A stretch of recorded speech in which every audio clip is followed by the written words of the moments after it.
expulsad demonios, de gracia recibisteis, dad de gracia. No os proveáis de oro, ni de plata, ni de cobre para llevar en vuestros cintos, ni de alforja para el camino, ni de 2 túnicas, ni de sandalias, ni de bordón, porque el obrero es digno de su sostén. Y en cualquier ciudad o aldea donde entréis, averiguad quién es digno en ella y quedaos allí hasta que os marchéis. Al entrar en la casa, dadle vuestro saludo de paz. Y si la casa es digna, que vuestro saludo de paz venga sobre ella. Pero si no es digna, que vuestro saludo de paz se vuelva a vosotros. Y cualquiera que no reciba ni oiga vuestras palabras, al salir de esa casa o de esa ciudad, sacudid el polvo de vuestros pies. En verdad os digo que en el día del juicio será más tolerable el castigo para la tierra de Sodoma y Gomorra que para esa ciudad. Padre, oramos pidiéndote que nos ilumines para entender este texto, que nos ayude, Señor, a comprender las palabras que tu Santo Espíritu inspiró que Mateo escribiera y que refleja lo que tú mismo dijiste a tus discípulos y lo podamos aplicar a nosotros. En el nombre de Jesucristo te lo pedimos, Señor. Amén y amén. Entonces aquí Jesucristo está comisionando a los 12. Comisionando es instruyéndolos, estableciéndolos como lo que son, dándoles la autoridad que ellos van a recibir. Esta es la primera registro que tenemos de alguien siendo comisionado. Un ejemplo de eso hoy en día lo podemos ver cuando una persona es comisionada. Por ejemplo, nosotros tenemos el propósito de comisionar a Juan Carlos Molina como pastor en la iglesia que se está plantando en Texas. Entonces, él pasa por un proceso donde es comisionado, se aclara bien qué es lo que él va a hacer, se le da autoridad, se le da el respaldo de la iglesia para que él vaya a hacer el trabajo que el Señor le ha llamado a hacer. Y eso es lo que está sucediendo aquí. El punto número 1 es Jesús comisiona a los 12. En verso 5, a estos 12 envió Jesús después de instruirlos. Entonces, Mateo está mostrando, antes de llegar aquí, cómo Jesús eligió a los 12. Él los eligió y Él los envía. Y aquí nos muestra que ninguno de ellos eligió al Señor. Dios los eligió a ellos antes de que ellos respondieran a esa elección. El Señor los apartó para enviarlos, ¿sí? Y aquí hay una transición en el verso 5. Hasta este punto, la palabra se refiere a ellos como discípulos del Señor. Pero al entrar en el verso 5 y dice, a estos 12 envió Jesús, está cambiando. La palabra envió es apostelo en griego y lo que quiere decir es apóstol. Se usa como apóstol. Apóstol simplemente es un enviado, ¿sí? Apóstol es un enviado. Aquí es donde surge este cambio. Un enviado es un representante o un apóstol, un representante con autoridad. Es responsable ante quien lo envía, es decir, rinde cuentas al que lo envía.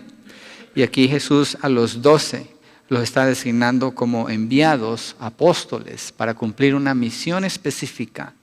Y les da autoridad para que ellos cumplan esa misión. Miren Juan 15:16, lo que el Señor Jesús declara aquí acerca de cómo Él los llama a ellos y cómo Él afirma lo que Él les ha comisionado. Juan 15:16.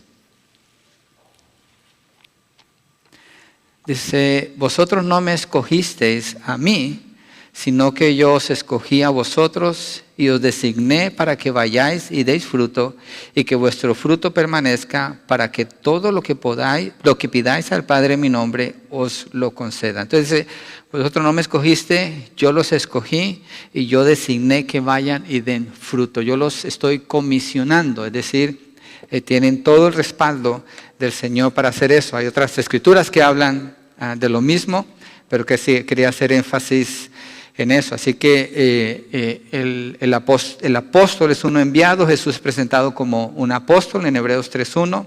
En Lucas 6:13 dice, cuando se hizo de día, llamó a sus discípulos y escogió 12 de ellos, a los que también dio el nombre de apóstoles o enviados, ¿sí? Jesucristo les dio el nombre de enviados. De acuerdo a lo que está diciendo la Escritura, una persona en el contexto de apóstoles, que solamente puede ser en el Nuevo Testamento, no se puede llamar a sí mismo apóstol. Yo recuerdo una persona con la que hablé hace tiempos y estábamos hablando de la palabra del Señor. Y me dice, oh, mira mi tarjeta, y decía apóstol. Y digo, oh, ¿de veras quién te designó como apóstol? No, yo mismo, ya y mandé a hacer mis tarjetas y ahora soy apóstol. ¿De veras? Interesante, ¿no? Cuando la palabra claramente dice que un apóstol es un enviado. Yo no me puedo enviar a mí mismo, usted no se puede enviar a sí mismo. Yo no me puedo escoger a mí mismo para decir ahora soy esto para el Señor. Tengo que ser escogido, tengo que ser llamado. Y solamente puedo responder a ese llamado, obviamente. Así que Jesús llama a los discípulos, luego los comisiona, es decir, los instruye, les da autoridad y enseguida los envía, ¿sí? Y en la comisión les dice exactamente qué es lo que Él espera que ellos hagan. Les deletrea la misión que van a cumplir. Y al enviarlos, les da su autoridad para que la lleven a cabo. Es decir, no les está poniendo una tarea que ellos no puedan cumplir. Y como vemos en la narrativa, es escogido, es comisionado, es enviado, es investido de poder por Cristo mismo. ¿Quién? Un apóstol. Así que obviamente la Escritura nos está mostrando que para ser apóstol tiene que ser alguien que es personalmente comisionado por el Señor Jesucristo. Para que eso suceda tiene que ser alguien que anduvo con el Señor Jesucristo, o la única excepción puede ser el apóstol Pablo, que dice que él es el último de los apóstoles. Y ahorita vamos a ver un poquito más de eso. Dice que en Hechos 9, no vamos a ir allí, pero narra que Pablo iba persiguiendo a la iglesia en el camino a Damasco. El Señor Jesucristo se le aparece, lo tira, no dice de dónde, pero lo tira, cae, y de allí el Señor, él responde, ¿qué quieres conmigo, Señor? El Señor lo salva, le dice que es necesario que sufra mucho para que le sirva a él. Y en Gálatas 1:12, vamos allí, para ver Pablo, que es el otro apóstol, el último de los apóstoles. Quiero aclarar un poquito el concepto de los apóstoles. La razón es porque hay muchos que dicen que son apóstoles. Es algo que abunda bastante. Creo que en la ciudad de Modesto, Juan Montes, que está en la radio, él ahora se declara a sí mismo apóstol. El apóstol Juan, según él, tendría que tener como unos 2000 años de edad para poder hacer eso. No sé de dónde saca tanta edad. Pero bueno, la palabra aquí dice en Gálatas 1:12 en relación con el apóstol Pablo.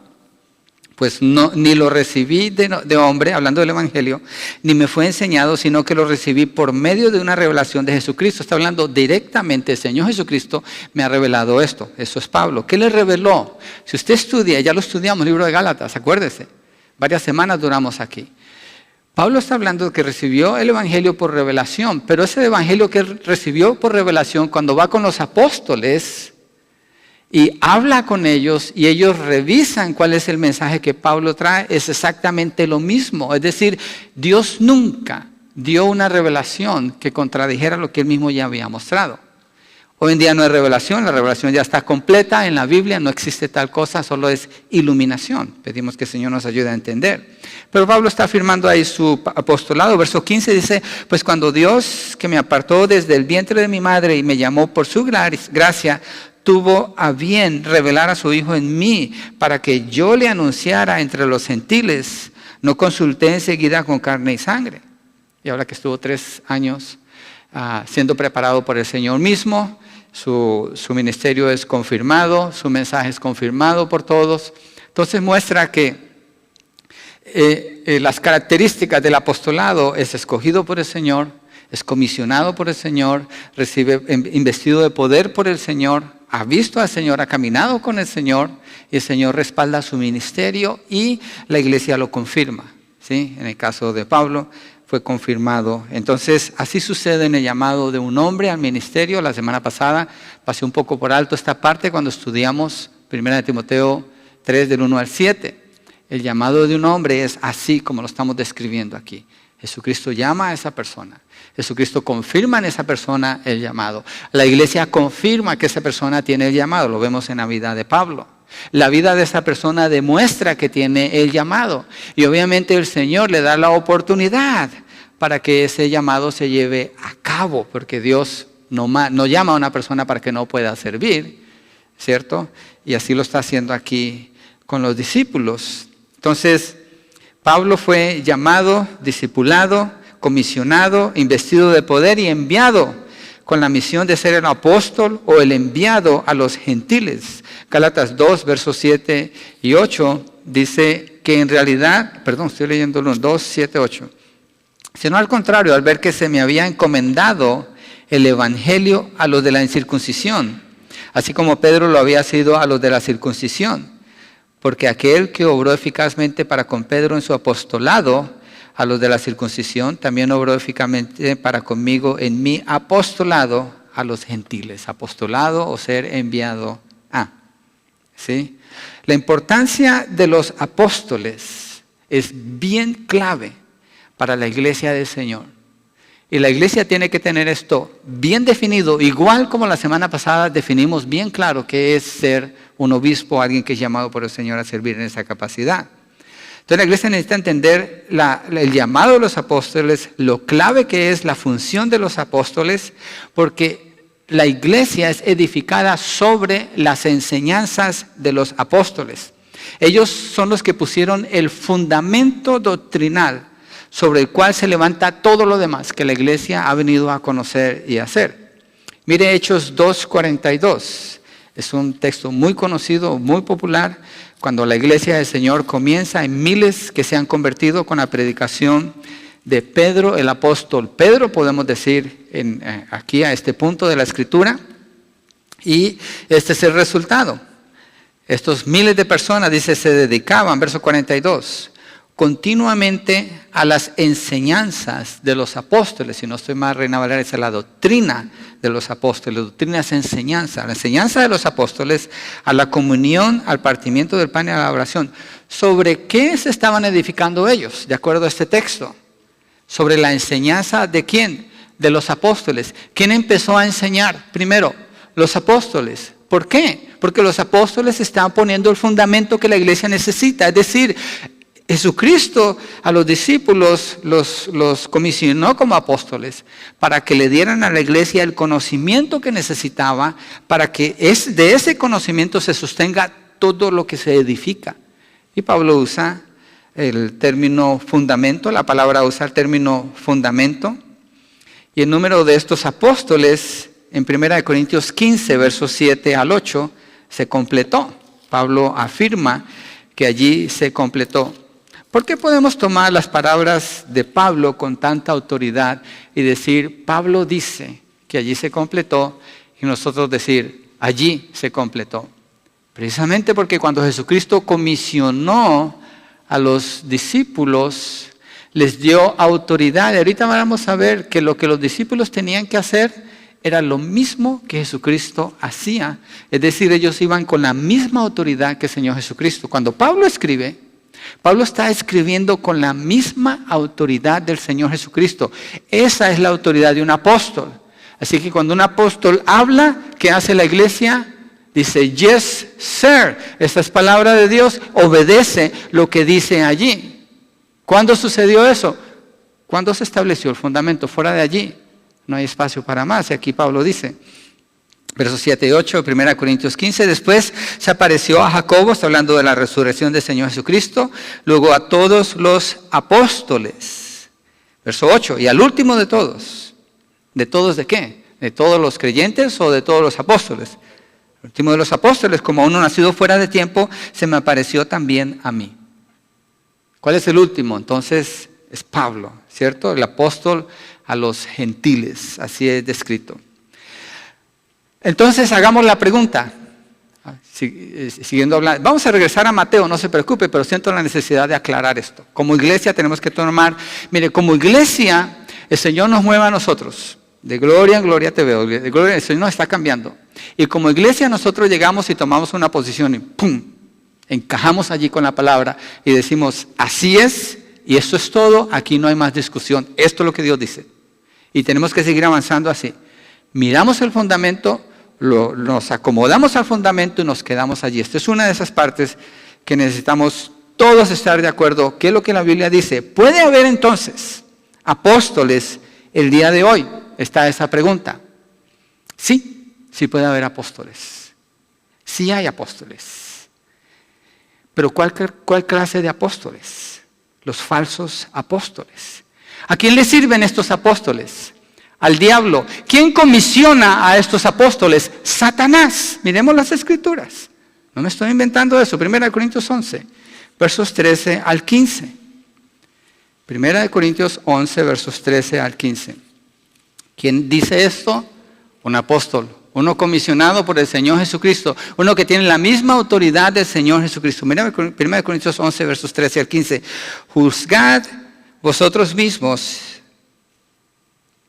Perdón, creo que me equivoqué en mi texto aquí. Ok, esta sí me duele porque la quería. Lo que Pablo está hablando es, no es 1 Corintios. Vamos a 2 Corintios. Vamos a 2 Corintios. 2 Corintios 11. Sí, me equivoqué. No es primera, es segunda. 2 Corintios 11, 13 al 15. Dice, porque los tales son falsos, ¿qué? Apóstoles. Son falsos apóstoles. Obreros fraudulentos. ¿Quiénes? Los falsos apóstoles. ¿Qué hacen? Se disfrazan como apóstoles de Cristo. Está hablando 3 veces de la misma persona. Los tales son falsos apóstoles, obreros fraudulentos, que se disfrazan como apóstoles de Cristo. Y no es de extrañar, pues aún Satanás se disfraza como ángel de luz. Qué interesante. Conecta a los falsos apóstoles inmediatamente con Satanás. ¿Por qué? Porque los apóstoles definen la dirección en que la iglesia continúa por miles de años adelante. Es crucial lo que Pablo está estableciendo aquí. Es crucial lo que estamos estudiando en Mateo 10, también al mirar los 12 discípulos. Es crucial toda esa enseñanza.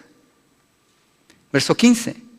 Por tanto, no es de sorprender que sus servidores, ¿los servidores de quién? De Satanás, también se disfracen como servidores de justicia, cuyo fin será conforme a sus obras. Por esa razón, con toda libertad, yo me refiero a ellos como rateros, y uso el término con toda libertad porque la palabra me da permiso para referirme a esos que dicen que son apóstoles hoy en día como rateros, porque es lo que son. Filipenses 3:2, Pablo advierte acerca de ellos y no les dice rateros. Filipenses 3:2, cuidado de los perros, cuidado de los malos obreros, cuidado de la falsa circuncisión. Ni siquiera uso ese término, creo que me quedo con rateros. Estos pueden hacer mucho daño a la iglesia del Señor. Mire, hermanos, si usted estudia historia del cristianismo, usted estudia toda la historia del cristianismo, la iglesia ha soportado todo tipo de persecución. La iglesia ha soportado todo tipo de acusación. La iglesia ha soportado todo tipo de violencia contra ella. Pero si hay algo que puede dañar a la iglesia, son líderes falsos, como apóstoles falsos, en este caso. Porque ellos pueden minar el fundamento que la iglesia ya tiene. Si usted viene, usted que sabe los que saben de construcción, Alfredo sabe mucho de fundamentos. Si usted viene y mina el fundamento de este edificio, usted no toca las paredes, usted no toca las ventanas, no toca techo, nada. Usted se mete en el fundamento. Usted empieza a minar el fundamento de esta iglesia. Usted dice, yo quiero que la iglesia tenga otro fundamento. Y le pone un fundamento para sostener algo así, en lugar de sostener algo hasta allá. Y empieza a cambiar el fundamento. El edificio ahí se va a quedar. Yo no creo que se va a caer de un solo. Pero espere que venga una lluvia fuerte, un viento fuerte. Y todos nosotros vamos a ser aplastados por el peso del mismo edificio. Eso es lo que va a quedar al final. ¿Puede hacer daño? ¿Tocar el fundamento puede hacer daño? Es más, la gente que cuando compra una casa y la casa tiene problemas en el fundamento, ese es un problema serio. Tiene que pensarla 2 veces si la va a comprar o no, si se puede arreglar o no. Porque sin fundamento no tiene nada. La iglesia sin fundamento no tiene nada. Y los falsos apóstoles, los rateros, los perros, como dice Pablo, todo lo que hacen es minar el fundamento. Le roban la esperanza a la iglesia, los separan de lo que tienen que estar mirando, los desvían y acaban con el futuro de esas personas. ¿Es serio esto? Yo creo que es serio entender enviados ¿por quién? Por Jesucristo. ¿A quién le responden? A Jesucristo. ¿Enviados a qué? A predicar el mensaje que Jesucristo les dijo que prediquen, que significa poner el fundamento para la iglesia. Ellos pusieron el fundamento. Nadie más puede poner otro fundamento. Mire 1 Corintios 3, del 10 al 11. 1 Corintios 3, del 10 al 11.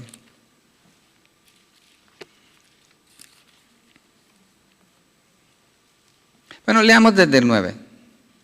Pablo está hablando de las obras de cada persona, pero dice, porque nosotros somos colaboradores de Dios y vosotros sois labranza de Dios, edificio de Dios. Conforme a la gracia de Dios que me fue dada, yo como sabio arquitecto o perito arquitecto puse, ¿qué? El fundamento. Está hablando como apóstol. Y otro edifica sobre él, ¿sobre qué? Sobre el fundamento. Ya se puso el fundamento, la doctrina ya está puesta. Si alguien viene a edificar, tiene que tomar el fundamento que puso el apóstol, tomar ese fundamento y en base a eso seguir edificando. ¿Sí? Pero cada uno tenga cuidado cómo edifica encima, pues nadie puede poner otro fundamento que el que ya está puesto, el cual es Jesucristo. ¿Qué dice? ¿Alguien puede poner otro fundamento? Dice, nadie puede poner otro fundamento que el que ya está puesto. ¿Cuál es ese fundamento? Es Cristo Jesús. ¿Cuál es la tarea de un apóstol? Regresémonos un poquito. ¿Cuál es la tarea de un apóstol? Poner el fundamento. ¿Tiene la iglesia fundamento el día de hoy o no tiene fundamento? Ya lo tenemos, está completo. Por eso no hay revelación el día de hoy. ¿Qué hacen los que dicen que son apóstoles hoy en día? ¿Qué proclaman ellos hoy en día? Precisamente, ¿qué es lo que ellos proclaman? ¿No es revelación? No es revelación y es triste. ¿Ven las multitudes que chorrean la baba, y perdone el término que uso? Tontos, siguiendo, como Pablo dice, fábulas y cuentos de viejas que no tienen nada que ver con el fundamento. ¿Cuál es el fundamento? Cristo. ¿Cómo se debe tratar esta situación? Así como estoy hablando, yo no encuentro otra manera. ¿Qué pasa si alguien llega a su casa y usted sabe que es un falso maestro? ¿Usted lo va a recibir en su casa? ¿Usted va a aceptar otro fundamento que es fuera del que es Cristo? ¿Por qué? Usted va a prender el televisor y va a escuchar a uno que está proclamando ser algo que la Biblia dice que no puede ser, o en la radio. Pablo dice no tengamos nada que ver con eso. Específicamente dice que no. ¿A quién le sirven? Al diablo. ¿Quién los comisionó? El diablo. ¿Quién les da la autoridad? El diablo. Y se disfrazan como apóstoles, como mensajeros de luz, igual que Satanás lo hace, se disfraza como ángel de luz. Sigamos, regresemos a Mateo. Vamos a mirar el campo misionero, es decir, a dónde van a ir a predicar los discípulos y a quién le van a predicar. Estos principios son importantísimos, iglesia, para todos nosotros. Lo que Jesús le está diciendo a los discípulos a hacer, muchas cosas es solo para ellos, pero los principios que hay allí son para nosotros, hoy en día, para entender nuestra función en el ministerio. Entonces, primero está establecido, es el que escoge, Él es el que llama, Él es el que envía, Él es el que nos instruye qué hacer. Ahora dice, ¿a dónde? A los discípulos les dice, verso 5. A estos dos envió Jesús después de instruirlos diciendo, no vayáis por el camino de los gentiles y no entréis en ninguna ciudad de los samaritanos. Primero algo negativo, no quiero que vayan aquí, no quiero que vayan allá. Les prohíbe ir a los gentiles, a los samaritanos. En esta misión específicamente el enfoque es la nación de Israel y nadie más. Lo dice en la parte que continúa en el otro verso. En Mateo 28 vemos que Jesús comisiona a los discípulos para que vayan a todas las naciones. Hagan discípulos de todas las naciones bautizándolos en el nombre del Padre, del Hijo y del Espíritu Santo. Pero no aquí. Aquí su primera misión tiene que ser solamente con los judíos, con la nación de Israel. Y las razones para que sea efectivo, para que estén enfocados en lo que estén haciendo, para que no se estén desviando, y también porque si los judíos hubieran escuchado que ellos fueron con los gentiles, ya no los iban a escuchar a ellos después, asumiendo que estaban trayendo un mensaje de paganos, porque todos los judíos siempre sabían que ellos eran el pueblo escogido de Dios, el pueblo del pacto, el pueblo que había recibido la ley y las promesas. Así que por ellos tenía que empezar la salvación y el mensaje. Eso es lo que Jesucristo establece primero, ¿sí? Verso 6. Entonces les dice, sino id más bien a las ovejas perdidas de la casa de Israel, ¿sí? Afirmando que ellos son el pueblo que tiene que predicarle primero, y lo que van a predicar es acerca del rey, y el rey es rey de Israel, lo que presenta el libro de Mateo. Mire Romanos 1:16. Como Pablo describe el evangelio primero como el evangelio para los judíos, Romanos 1:16. Entonces estamos entendiendo por qué el Señor les dice, no vayan aquí, pero quédense aquí, ¿sí?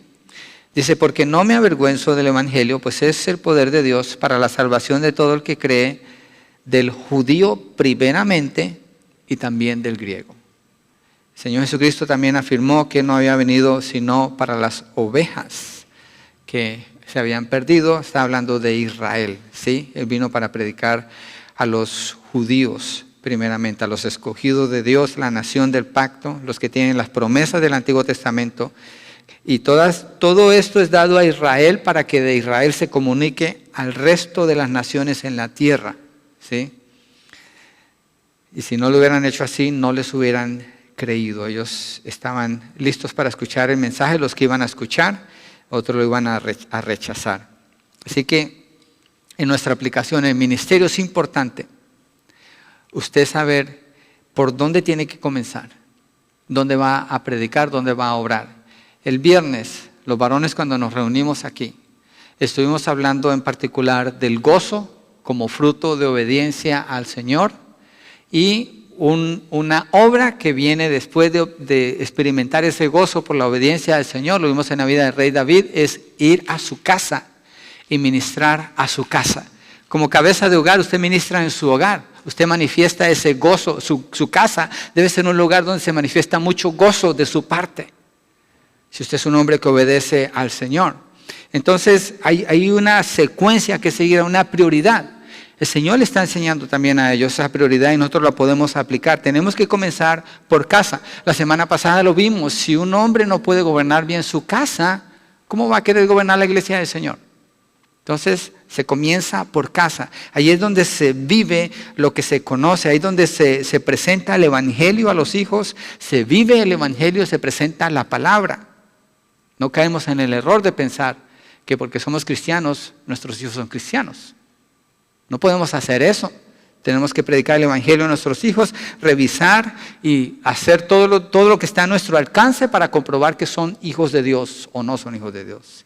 Y eso lo da el Espíritu Santo. Entonces, todo ministerio tiene que tener un enfoque primario, tiene que saber a dónde va, a quién va.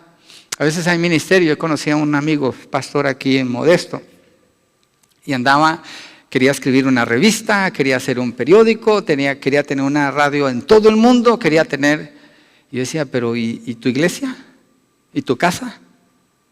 ¿Qué pasa con los que Dios te dio? ¿Cuál es tu círculo de influencia? ¿Dónde es que Dios te llama a servir primariamente? Piense usted en esto para su ministerio. ¿Cuál es su círculo de influencia? Tal vez para algunas personas son sus hijos primariamente y ahí tiene que comenzar. Los vecinos, los compañeros de trabajo, o tal vez tiene un círculo de influencia más grande.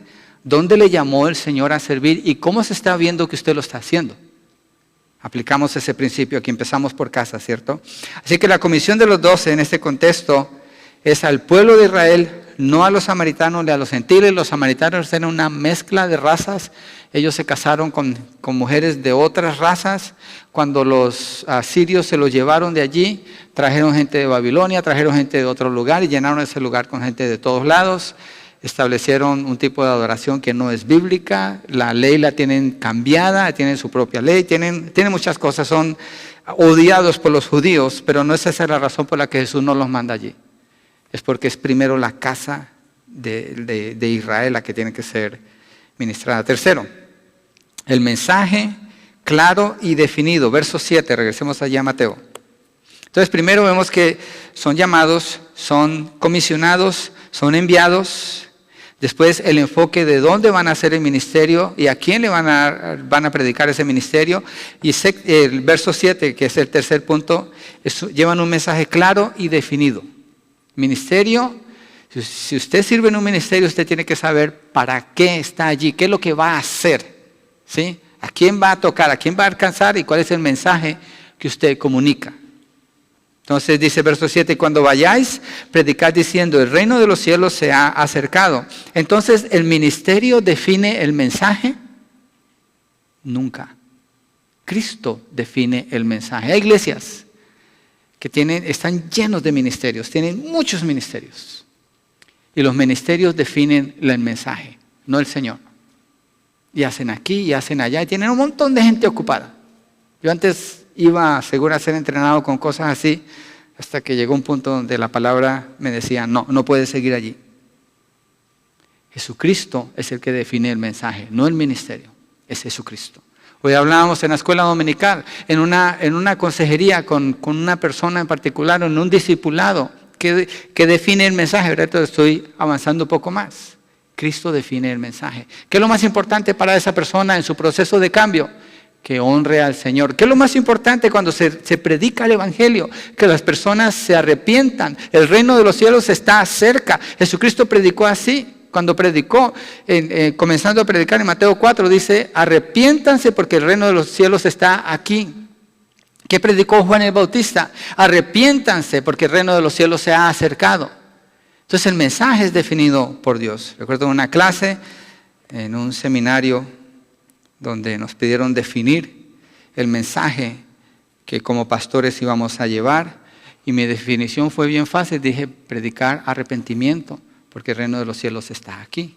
Arrepentimiento y salvación. Y la persona que estaba dando la clase objetó a eso. No es el seminario donde estoy ahora, era otro seminario. Y decía, pero es que tienes que acomodarte a la cultura. Tienes que considerar cómo la gente se siente. Tienes que contextualizar tu mensaje y ver a quién le estás dando el mensaje. Una vez estaba dándole ride a un sacerdote de una iglesia ortodoxa y empezamos a hablar. Y le dije, ¿qué es lo que enseñas? Y empezó a hablar de historia y los mensajes tienen que ser 15 minutos nada más y todo depende de la necesidad que tiene la audiencia. Y siguió hablando, todo se refería a la necesidad que tiene la audiencia.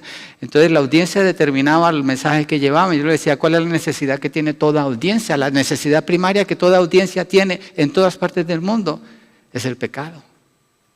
Por tanto, las personas tienen que ser llamadas al arrepentimiento. Jesucristo no está queriendo suplir la necesidad de la audiencia, Él la está supliendo, pero el que sabe esa necesidad es Dios. Entonces Él es el que establece el mensaje, Él comisiona a los que envía para predicar su mensaje. Es el Evangelio y el Evangelio es uno solo. Es un solo Evangelio. Hay personas que han pasado por iglesias donde les han predicado un Evangelio que es falso. Estas personas han puesto su confianza en un evangelio falso, donde les afirmaron que porque repitieron una oración, entonces eran salvos. A otros les afirmaron que porque levantaron la mano, entonces eran salvos. A otros les afirmaron que porque dieron tantos pasos al frente, fueron salvos. Hablaba con una persona que me decía, hay miles y miles que se salvaron en tal año. Yo pensaba, ¿cuántos de esos verdaderamente estarán obedeciendo al Señor? ¿Cuántos de esos misioneros que vienen y dicen, se salvaron miles y miles en África y hay guerra civil y se están matando entre ellos? ¿De veras se salvaron? ¿Qué evangelio les predicaron? ¿Cuántos quieren ser salvos? Levanten la mano, levanten la mano. Mira a nuestros hermanos en Cristo.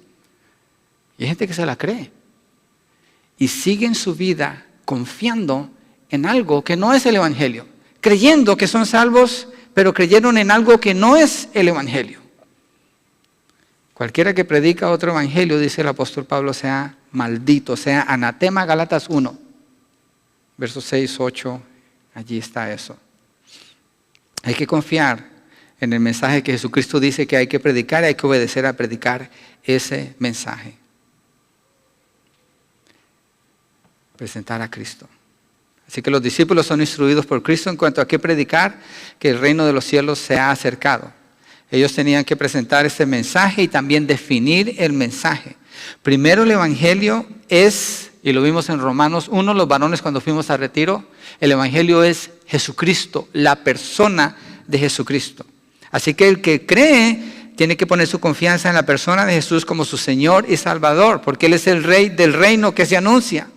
Después esa persona se manifiesta que ha creído en Cristo. Hay un cambio en ella. Su manera de vivir se nota bien diferente.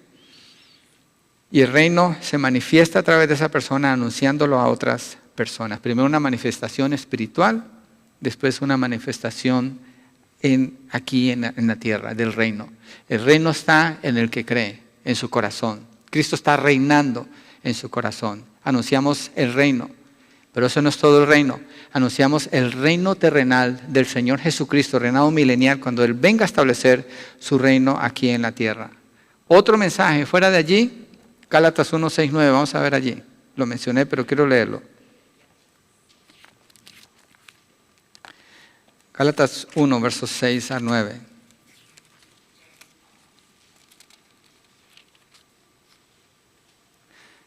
Me maravillo que tan pronto hayáis abandonado al que os llamó por la gracia de Cristo para seguir un evangelio diferente, que en realidad no es otro evangelio, sino que hay algunos que os perturban y quieren pervertir el evangelio de Cristo.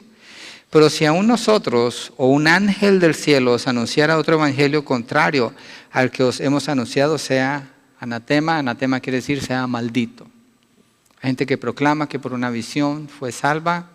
I don't know, yo creo que porque Dios no va a hacer algo así si Él quisiera, pero si eso no coincide con lo que la Biblia dice, es muy difícil de creer. Es muy difícil de poner la confianza en algo así. La palabra tiene definido cuál es el mensaje del reino y ese es el que se tiene que predicar, no otro. 4. ¿Cuál es el poder de los discípulos? ¿Sí? ¿Cuál es el poder de ellos? Verso 8. Regresemos allá a Mateo 10. Verso 8. Sanad enfermos, resucitad muertos, limpiad leprosos, expulsad demonios, de gracia recibisteis, dad de gracias. El poder que se manifestaba en ellos, Jesucristo se los dio. Él les dio ese poder, esa capacidad de hacer eso. El propósito de hacer estos milagros, de sanar enfermos. ¿Cuáles enfermos? ¿Cuáles enfermos sanaban los discípulos? Todos los enfermos. ¿Cuáles muertos? Los que se les presentaban. ¿Cuáles leprosos? Todos. ¿Cuáles demonios expulsaban? Todos. Prácticamente Jesucristo, eventualmente Él y con sus discípulos erradicó todo el sufrimiento en Palestina cuando Él estaba allí. Es impresionante lo que sucedió en esa región. La demostración del poder, Dios respaldando el mensaje. ¿Por qué? Porque el mensaje no se conoce. El reino no ha sido anunciado como es. Entonces Dios respalda a los mensajeros cuando están ministrando con el poder de Él manifestándose en ellos cuando están estableciendo todo ese fundamento.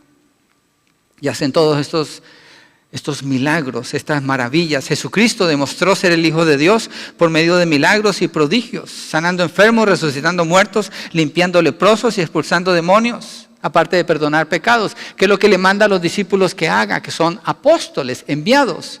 Lo mismo que Él hizo, no hay ninguna diferencia. ¿Alguien hoy en día puede hacer eso con toda libertad y decir sana a todos los enfermos? ¿Echa fuera a todos los demonios? ¿Limpia a todos los leprosos? ¿Levanta a todos los muertos? No hay tal cosa.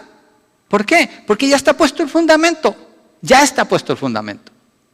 Entonces, eso no pasa ahora. El mensaje es Cristo y al enviar a los discípulos les da el mismo poder y autoridad con que Él mismo ministró.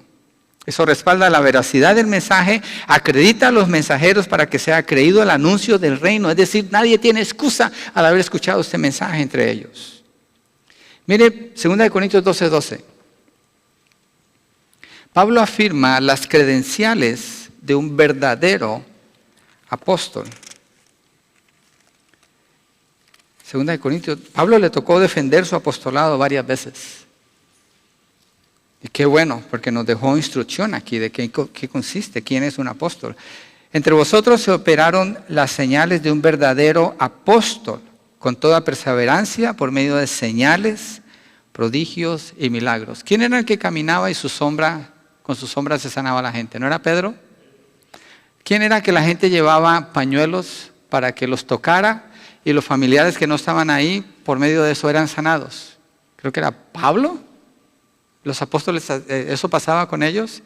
¿Qué hacen ahora estos falsos apóstoles? No le dicen a la gente, mira, no se la ponen así, le dicen, te manda un pañito, nosotros te lo vamos a mojar en no sé qué y te lo regresamos. Nomás manda tu cheque de $500 y vas a ver los milagros que van a pasar. Ponlo debajo de tu almohada y vas a ver la unción que hay allí. Vas a ver cuánto te roban más bien de lo que va a pasar. Eso parece más espiritismo que cristianismo. Parece más brujería que otra cosa. Hechicería, suertes, es lo mismo. Nomás le ponen un barniz cristiano según. Pero el Señor habilitó a sus discípulos como apóstoles para sanar enfermos, resucitar muertos, limpiar leprosos, expulsar demonios, mientras que anunciaban el reino de los cielos, llamando a los hombres al arrepentimiento. Y está dándole una muestra a Israel del reino venidero. ¿Cómo es el reinado milenial? El reinado de los 1000 años. ¿Hay enfermedades? No. ¿Hay injusticias? No. ¿Hay leprosos? No. ¿Hay muertos? No.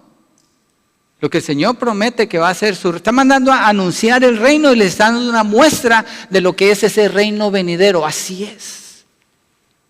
Y está estableciendo el fundamento sobre el cual todo se va a levantar. Predicar el evangelio hoy en día, porque tenemos que pensar, ok, hoy en día, entonces, ¿qué hacemos? Si yo no puedo levantar un muerto, si el Señor no me llamó a hacer eso, hagamos una pausa allí. Si Dios quiere levantar un muerto, ¿por qué no? Si Dios quiere sanar a un enfermo, ¿por qué no? ¿Tenemos el don de sanidad? No. ¿Tenemos el don de milagros? No. ¿Tenemos el don para levantar muertos? No. ¿Por qué no? Porque ya el fundamento se puso. ¿Para qué queremos eso? ¿Para qué va a usar Dios? ¿Cuál era el propósito de esos dones? Respaldar el mensaje para establecer el fundamento que la iglesia hoy en día se sostiene en esas verdades establecidas así, con ese poder. Entonces no necesitamos eso, por eso esos dones no funcionan hoy en día. Ahora, ¿puede Dios hacer un milagro? Viene la pregunta, ¿puede Dios sanar a una persona de cáncer? Sí, yo soy testigo de haber visto una persona sanada de cáncer a través de la oración. ¿Usó Dios el don de sanidad? No. ¿Usó Dios la súplica, la oración? Sí. ¿Por qué? Porque Dios quiso hacerlo. Ahora, si alguien tuviera el don de sanidad, esa persona no tiene que orar. Esa persona no tiene que suplicar y hacer un show a ver si sucede algo. Esa persona más dice, ser sano y ya. Eso es el don de sanidad. El don se somete al que lo tiene. Así dice la palabra. ¿Está eso hoy en día? No que yo sepa. Y si fuera así, ¿por qué no se van a los hospitales? Y sacan a todos los enfermos que están allí, pues el don está sometido al que lo tiene. That's not happening. Para nosotros el Evangelio incluye demostrar compasión con los necesitados y con los afligidos. Atender a las personas que están necesitadas. Es más que salir y anunciar, aunque este es el elemento principal, anunciar el reino. Hay que atender al necesitado. Los apóstoles solo ellos manifestaron ese poder, pero nosotros podemos manifestar amor y compasión por las personas que están sufriendo. Eso es lo que nosotros tenemos que hacer. Jesucristo y ustedes son la luz del mundo. Dejen que el mundo vea sus obras para que el Padre sea glorificado. No está diciendo simplemente anuncien. También tienen que hacer obras de caridad. Atender a las personas necesitadas.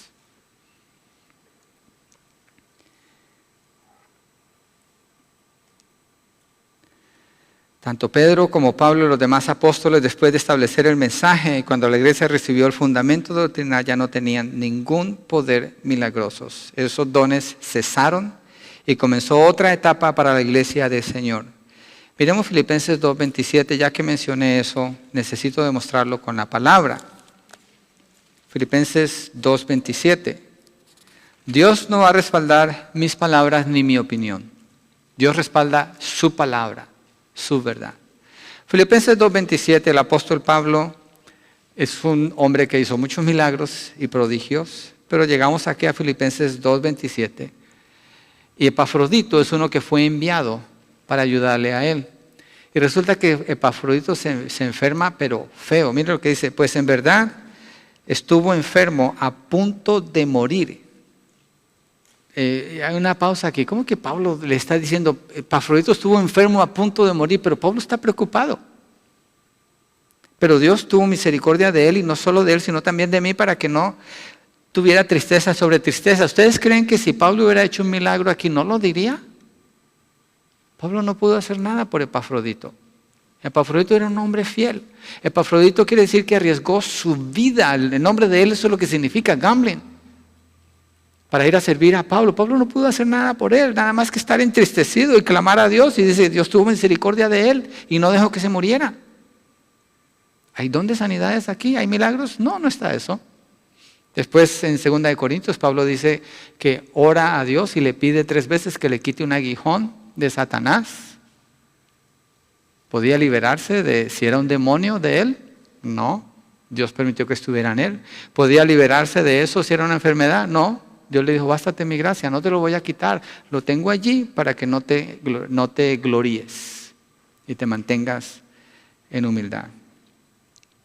Así que eso fue para ellos, pero nosotros lo que mostramos es compasión, le damos de comer al hambriento, le damos de vestir al que no tiene, ayudamos al pobre. Somos llamados a mostrar eso con nuestras acciones, aparte de predicar el Evangelio. Y les dice allí el Señor, regresando a Mateo 8, de gracia recibisteis, dad de gracia. La labor de ellos no tenía precio. Nada les costó lo que Jesús les dio, nada debía costarles darlo a los necesitados tampoco. Hoy en día, según lo que el charlatán promete, así le pone precio a su visita a donde va a ir. No el verdadero creyente. El verdadero creyente se pregunta, ¿qué merezco? ¿Qué es lo que yo merezco? ¿Qué merezco en mi vida? De acuerdo a la palabra de Dios. El infierno, la condenación eterna, el sufrimiento, el juicio, el castigo de Dios para siempre, sin salida. ¿Pero qué me ha dado Dios? De su gracia me ha dado el perdón de mis pecados, de su gracia me ha dado salvación, de su gracia me ha dado vida eterna, de su gracia me ha llenado de esperanza en Cristo Jesús. ¿Qué me costó tener lo que tengo? Nada, lo recibí de gracia. ¿Cuánto me debe costar dárselo a otra persona? Nada. De gracia recibiste, de gracia da. Él le dice a sus discípulos, usted no les costó nada, así que con toda libertad vayan, denlo, no hagan negocio con lo que les he dado. No hagan negocio con lo que les he dado. Al dar de gracia lo que habían recibido de gracia, los discípulos se podían enfocar en ministrar, dar, servir, edificar, ayudar. Se trataba de exaltar al Señor, no de exaltar ya a ellos mismos, diciendo yo tengo este don, no tengo este poder. De gracia recibiste, de gracia dad, acordándote que no mereces nada. Así lo podemos aplicar hoy en el ministerio, aquí en la iglesia. Y cabe la pregunta, usted está aquí hoy, ¿qué le dio Dios de gracia a usted? Antes de irse de este lugar, ahora cuando salgamos de aquí, ¿qué fue lo que dio usted aquí de gracia a otras personas? Antes de irse, que usted no se vaya vacío. Quinto, los recursos de los discípulos. ¿Cuáles eran los recursos para esta misión? Verso 9, no os proveáis de oro, ni de plata, ni de cobre para llevar en vuestros cintos, ni de alforja para el camino, ni de 2 túnicas, ni de sandalias, ni de bordón, porque el obrero es digno de su sostén. Lo que Cristo está describiendo aquí son esenciales. Alforja para el camino es un bolso que cargaban donde llevaban comida. 2 túnicas esenciales para protegerse del frío. Ni de sandalias, ni de bordón, porque el obrero es digno de su sostén. Lo que está diciendo es, mire, voy a poner un ejemplo clásico. Hay personas que dicen, cristianos, no aquí, yo he escuchado en otro lado, aquí si soy honesto, no lo he escuchado nunca aquí. Pero dice, ya que complete mi plan de retiro, ya que me retire, ya que tenga dinero, entonces es cuando vamos a empezar a servir, porque ya vamos a poder hacerlo. Digo yo, ¿qué? ¿Entonces? ¿Qué no recibieron de gracia ahora? ¿Qué no es hoy cuando el Señor dice, vayan y den de gracia lo que recibieron de gracia? ¿Qué no es el llamado de Dios para hoy, para ahora, y las necesidades están todas a mi alrededor, a su alrededor? ¿Qué hay que esperar para empezar a servir al Señor? ¿Qué hay que esperar para decir, me comprometo y ahí estoy seriamente? ¿Qué hay que esperar? ¿Qué se necesita? ¿Qué hay que usted no ha recibido de parte del Señor? ¿Será que acumular oro o plata o cobre? ¿O llevar un cinto extra, una alforja, 2 túnicas, sandalias, más zapatos? Y ni siquiera vaya al closet de las mujeres a ver cuántos zapatos hay allí. Dice que ni siquiera tengas sandalias extras. ¿Qué necesitas para servir? ¿Se acuerda cuando vivía en su país, si usted era pobre? Yo me acuerdo que tenía un solo par de zapatos. Con eso jugaba soccer, con eso se iba a la escuela, con eso se iba a la tienda, con eso se iba a donde tenía que ir. Hasta que se rompía y lo reparábamos. ¿Y qué tenía de hacer eso? ¿Qué necesitamos para hacer la obra que el Señor nos manda? ¿Qué necesitamos como iglesia para decir, ya que las arcas de la iglesia estén llenas y la cuenta de la iglesia tenga cierta cantidad, entonces podemos ir y hacer estos ministerios? ¿Hemos hecho eso nosotros aquí? Yo creo que no. No hemos esperado a tener para obrar. Hemos obrado porque el Señor nos pide que lo hagamos. Igual usted. Igual usted. ¿Qué está esperando? ¿Acumular? El Señor le dijo a los discípulos, no necesitan llevar nada. ¿Por qué? Porque Él va a cuidar de ellos. Mire, 1 Pedro 5:2. Para mirar esta actitud para ministrar. 1 Pedro 5:2.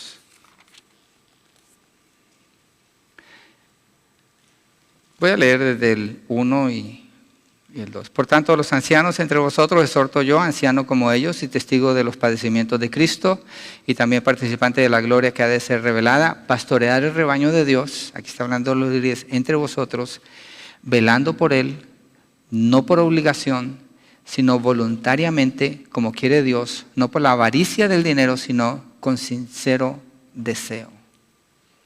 Con sincero deseo. Y no enseñoreándose de ellos, sino siendo ejemplo del rebaño.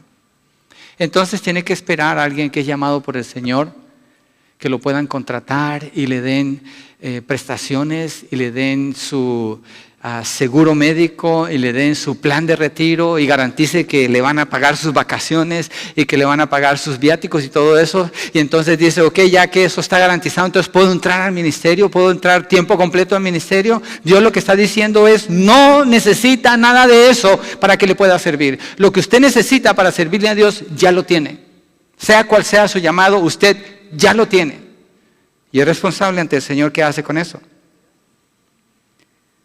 Hoy en día hay muchos que van al seminario, se preparan, salen con su maestría en teología o en lo que sea y dicen, ya estoy preparado, ya puedo aplicar y van a ver dónde los contratan y quién le ofrece más. Eso no es un llamado, eso es un negocio. Ese es un negocio. Mire Tito 1:7, estamos ahí cerca. Se regresa un poquito, pasa Hebreos, se va para atrás, Tito 1:7. Porque el obispo debe ser irreprensible como administrador de Dios, no obstinado, no iracundo, no ha dado la bebida, no pendenciero, no amante de ganancias deshonestas, y menos ganancias hechas con el ministerio o con la palabra del Señor, jamás. 1 Timoteo 5:17 y 18 también habla de lo mismo. No vamos a ir allí, la semana pasada creo que lo cubrimos bastante. Sexto, todos los oyentes son responsables al escuchar el mensaje que Dios le está diciendo a usted que vaya y predique. Verso 11, Mateo 10, verso 11 al 15. Y en cualquier ciudad o aldea donde entréis, averiguad quién es digno en ella y quedaos allí hasta que os marchéis. Al entrar en la casa, darle vuestro saludo de paz. Y si la casa es digna, que vuestro saludo de paz venga sobre ella, pero si no es digna, que vuestro saludo de paz se vuelva a vosotros. Y cualquiera que no os reciba ni oiga vuestras palabras, al salir de esa casa o de esa ciudad, sacudir el polvo de vuestros pies. En verdad os digo que en el día del juicio será más tolerable el castigo para la tierra de Sodoma y Gomorra que para esa ciudad. Así que el lugar donde ellos llegaban, tenían que buscar un hogar apropiado donde quedarse, un lugar donde hubiera un buen testimonio, donde no se comprometiera el mensaje y tenían que quedarse allí hasta que completaran, hasta antes de salir, debían permanecer ahí, lo que el Señor les instruye a ellos. Dar el saludo de paz, cuando dice si la casa es digna, entonces vuestro saludo se va a quedar allí, la paz va a estar allí. Saludo de paz el saludo es shalom, que significa paz. Pero shalom es más que decir paz. Shalom para los judíos significa que la otra persona tenga un bienestar total, una salud física completa, mental, espiritual, en todo el sentido de la palabra le están deseando eso al Señor, a la otra persona. Y los judíos, según la tradición dice, cuando iban caminando, saludaban a otro, le decían shalom, y se daban cuenta que no era judío, le decían, dame mi shalom, no te voy a dar mi shalom. O sea, su declaración significaba algo serio. Y lo que el Señor le dice a ellos es, cuando ustedes den su saludo, shalom, si la casa es digna se va a quedar con ellos, si no se va a regresar con ustedes. ¿Sí? Y habla de la casa que los atiende, Mateo 10:41, no vamos a ir allí, pero dice que el que atiende a un profeta recibe recompensa de profeta, es decir, al que les da lugar a ellos. Y el enfoque es predicar el mensaje donde primero están abiertos y dispuestos para escuchar. Y si no están dispuestos y se están oponiendo, pues verso 14 dice, a cualquiera que no reciba ni oiga vuestras palabras, al salir de esta casa o de esta ciudad, sacudid el polvo de vuestros pies. Si se niegan, se oponen, no se quede allí. Prácticamente no pierda su tiempo con alguien que no quiere escuchar. Y no se refiere a no ser paciente. Hay necesidad de ser paciente, hay personas que se tardan un poco más, pero cuando alguien abiertamente se opone y ataca, no pierda su tiempo. Hay otras personas que seguramente van a querer escuchar. Puede ir allá lo que el Señor dice, esa es la prioridad que le da a los discípulos y podemos usar ese principio nosotros también. Y cuando dice que se sacudieran el polvo de los pies, cuando se van de esa casa porque no quieren escuchar, lo que está diciendo, no te lleves nada de allí. Nada, ni siquiera te untes de lo que hay allí. Y los judíos cuando viajaban y regresaban de nuevo a Israel, ellos antes de entrar a la tierra, al límite con Israel, se sacudían el polvo, se sacudían todo el polvo. No querían entrar polvo pagano a la tierra que Dios les había dado. Jesucristo le está hablando de eso que ellos entienden. La aplicación para nosotros es, si allí atacan la palabra del Señor, si allí se presentan como enemigos de Dios, ¿por qué te vas a quedar allí? ¿Por qué te vas a untar de eso? Cuando tú te puedes mover y Dios va a proveer otro lugar donde puedas ser atendido y estar allí hasta que necesites. Este caso sería de un misionero, ¿sí? Y el que no reciba, pues aquí viene lo que el Señor dice. En verdad os digo que el día del juicio será más tolerable al castigo que ellos reciben para la tierra de Sodoma y Gomorra que para esa ciudad. Para una persona que está abierta a recibir las buenas nuevas, las buenas noticias, es algo maravilloso, es lo más precioso que pueden escuchar. Pero el que se resiste y lo rechaza es algo menospreciable. Para ellos ellos pisotean la obra de Cristo y menosprecian la gracia de Dios. Y lo que dice el Señor, que ellos que escuchan ese mensaje, ellos que conocen la verdad, ellos que han visto los milagros, ellos que han visto los prodigios, ellos que han visto a los muertos siendo resucitados, a los endemoniados siendo liberados, ellos que han visto el poder de Dios manifestándose en los apóstoles al llevar el mensaje, el castigo para ellos va a ser peor que el de Sodoma y Gomorra. Y Sodoma y Gomorra, dos ciudades donde la homosexualidad era el pecado número uno, Dios las quemó completamente. ¿Sí saben que no hay rasgos de esas ciudades hasta el día de hoy? No que yo sepa. Dios se encargó de destruir completamente ese lugar. Y dice que es más tolerable ese castigo que para los que escuchan la palabra y la rechazan y no la quieren. Entonces cuando usted lleva el mensaje, cuando los discípulos llevaban el mensaje, ellos llevaban salvación y juicio. Cuando usted predica el evangelio del Señor Jesucristo, usted lleva salvación y juicio. Algo que procuro yo al terminar un mensaje es orar por las personas que están aquí que no son salvas, considerando lo que la Biblia dice. Si ellos rechazan el mensaje, si ellos dicen no quiero creer, lo que dice aquí que les espera a ellos si se mueren así. Y mostramos compasión al rogar siempre por las personas que no son salvas. Necesitamos presentar el mensaje de la salvación. Mire 2 de Tesalonicenses 1, del 5 al 10. Ya estamos para terminar. 2 de Tesalonicenses 1, del 5 al 10. Lo hemos usado bastante antes, pero yo creo que aquí cabe perfectamente. Verso 5. Esta es una señal evidente del justo juicio de Dios, para que seáis considerados dignos del reino de Dios por el cual en verdad estáis sufriendo. Porque después de todo es justo delante de Dios retribuir con aflicción a los que os afligen. Aquí está hablando de los creyentes siendo perseguidos. Y daros alivio a vosotros que sois afligidos y también a nosotros, cuando el Señor Jesús sea revelado desde el cielo con sus poderosos ángeles en llama de fuego, dando retribución a los que no conocen a Dios y a los que no obedecen al Evangelio de nuestro Señor Jesucristo. Estos sufrirán el castigo de eterna destrucción, excluidos de la presencia del Señor y de la gloria de su poder. Entonces, cuando se predica el mensaje, el que oye tiene una responsabilidad. Ahora alguien diría, yo sí creo. Ok, ¿cuál es su obediencia al Evangelio? ¿Cuánto conoce usted de la palabra para decir, yo vivo obedeciendo a la palabra de Dios todos los días? Tenga cuidado, tenga cuidado. Que no sea que en apariencia usted recibe el mensaje, pero en su corazón lo está rechazando, porque Dios ve el corazón. Entonces aquí nos instruye la palabra para cerrar ya. Jesús es el que comisiona. Él define el campo misionero donde nos quiere usar. Él da el mensaje y quiere que prediquemos un mensaje claro y definido, anunciando el reino.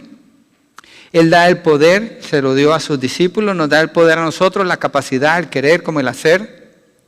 Los recursos que le dijo a los discípulos que necesitaban era que no llevaran, que no acumularan cosas materiales, que estuvieran libres de todo eso para poder predicar. Y sexto, todos son responsables al escuchar el mensaje. Todos son responsables al escuchar el mensaje. ¿Qué podemos hacer? ¿Cómo podemos responder al Señor? He sido llamado por el Señor, he sido escogido por Él, me comisioné el Señor para predicar el Evangelio en cualquier nivel donde estamos. ¿Cuál es mi campo misionero? Pregúntese eso. ¿Estoy llevando un mensaje claro o cuando trato de evangelizar ni siquiera uso la palabra de Dios? ¿Cuál es? ¿Presento la ley? ¿Hablo del pecado, de la justicia de Dios? ¿Cuál es el poder? Bueno, los discípulos eran los milagros, pero en mi vida, ¿cuál es el poder que debe manifestarse? Acuérdese, vosotros sois la luz del mundo. ¿Qué es? El testimonio. Un testimonio sólido, de integridad. Una persona que es respetada donde quiera que va. No importa lo que pase. Tiene poder para predicar el Evangelio. ¿Cuáles los recursos? Para nosotros es que es tanto lo que tenemos que lo tenemos que cuidar y mantener, que nos impide tener la libertad para ministrar el Evangelio. Tenemos que pensar un poquito al revés aquí. Y creer que todas las personas que escuchan va a suceder algo con ellos. O van a ser salvos o van a ser condenados. Una de las dos va a pasar con ellos. Y tenemos que predicar con la fe de que sean salvos, nunca con la que sean condenados. Si eso pasa, eso le quedas al Señor, pero no nosotros. Vamos a orar. ¿Por qué no nos ponemos de pie y cerramos aquí?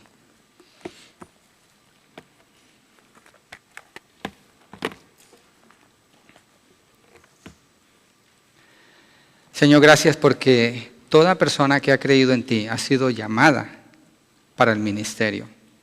Unos son llamados como líderes, otros son llamados como administradores, otros son llamados como gente hospitalaria, otros son llamados como gente que exhorta. Señor, hay tantas maneras que tú llamas a tus hijos para usarlos, pero todos somos llamados desde el primer día de la salvación. Y el mensaje que llevamos es el mensaje de anunciar el reino. Un solo mensaje, un solo evangelio. Y la confianza que tenemos no es en lo que poseemos materialmente, es en ti, Señor. Tú eres el que nos respalda, tú eres el que nos lleva, tú eres el que nos ayuda. Aun si estuviéramos en persecución, no debemos preocuparnos que decir, porque el Espíritu Santo nos dará las palabras necesarias para presentar el mensaje correcto, para llamar a los hombres al arrepentimiento.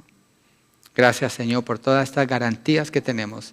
Gracias porque tú estableciste el llamado, tú estableciste a tus apóstoles, que ya no hay, ya el fundamento se puso.